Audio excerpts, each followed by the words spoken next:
আমার ননদ প্রতি মাসে পছন্দ করে একটা ছেলেকে বিয়ে করত, কিন্তু অদ্ভুত ভাবে প্রত্যেকটা ছেলে বাসর রাতেই মারা যেত। আমরা খুব চিন্তিত ছিলাম, কারণ আমার ননদের এই নিয়ে 3বার বিয়ে হয়েছে, কিন্তু প্রত্যেকবারই তার বাসর রাতে তার স্বামীরা মারা যেত। এরপর আমি সিদ্ধান্ত নেই যে আমি এটা রহস্য বের করেই ছাড়বো, যার কারণে আমি আমার ভাইয়ের সাথে আমার ননদের বিয়ে দিই।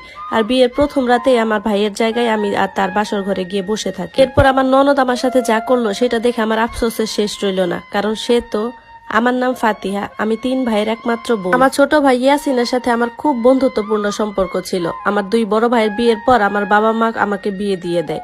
আমার একটা ভালো ঘরে বিয়ে হয়েছিল, সেখানে আমার একটা ননদও ছিল। আমার শ্বশুর বাড়ির লোকজন চেয়েছিল আমার বিয়ের আগে আমার ননদের বিয়ে দিতে। এদিকে আমার ছোট ভাই বিদেশে যাওয়ার জন্য রেডি হচ্ছিল। আমার শ্বশুর বাড়ির লোকজন চাইছিল যে আমার ননদের সাথে আমার ছোট ভাইয়ের বিয়েটা হোক। এই প্রস্তাবটা তারা আমাদের বাড়িতে দিয়েছিল। আমার ভাই বিয়ের জন্য তখন প্রস্তুত ছিল না। আমার তো তখন ভয় লাগছিল যে এই কারণে তারা যদি আমার বিয়েটা ভেঙে দেয়, কিন্তু তারা এরকম কোনো কাজ করে নাই। এরপর আমার বিয়ের আগে আমার ননদের বিয়ে অন্য একটা ছেলের সাথে ঠিক হয়ে যায়। জেনেছিলাম যেন আমার ননদ নাকি তাকে ভালোবেসে বিয়ে করছে। আমাদেরকে দাওয়াত দিয়েছিল, কিন্তু আমার শরীর খারাপ থাকার কারণে আমি যেতে পারিনি। আমার বাবা মা গিয়েছিল তার বিয়েতে। পরের দিন সকালে আমরা খবর পাই আমার ননদের স্বামী বাসর রাতেই মারা গেছে। আমরা সবাই সেখানে চলে যাই, কারণ একটা মেয়ের স্বামী যখন বাসর রাতেই মারা যায়, এটা তার জন্য অনেক বড় একটা ধাক্কা। এর প্রায় 1 মাস পর আমার শ্বশুর বাড়ি থেকে আমাদের বাড়িতে বিয়ের ডেট ফিক্সড করার জন্য আসে। তখন আমার ননদও তাদের সাথে এসেছিল।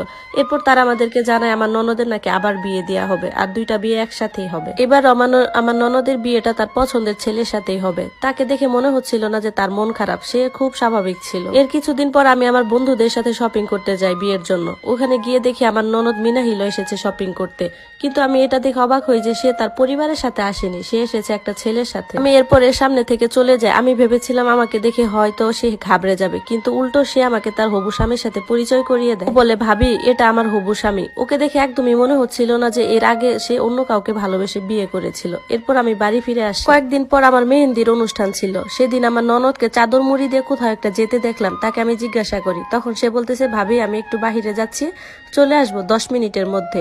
এরপর তার কিছুক্ষণ পরে সে বাসায় ফিরে আসে, কিন্তু তার হাতে কিছু একটা ছিল।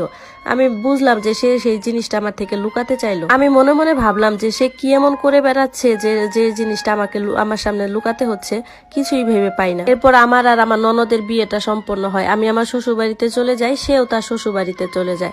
বিয়ের প্রথম রাতে আমার স্বামী যখন আমাকে ঘরে একটা গিফট দিতে থাকে, গিফটটা খোলাও হয় না, সেই মুহূর্তে কেউ একজন দরজায় এসে জোরে জোরে ধাক্কা দিতে লাগে। তিনি আমার শাশুড়ি মা ছিলেন। আমার শাশুড়ি মা দরজাটা খুলতে বলেন। আমার স্বামী তখন তড়িঘড়ি করে দরজাটা খুলে।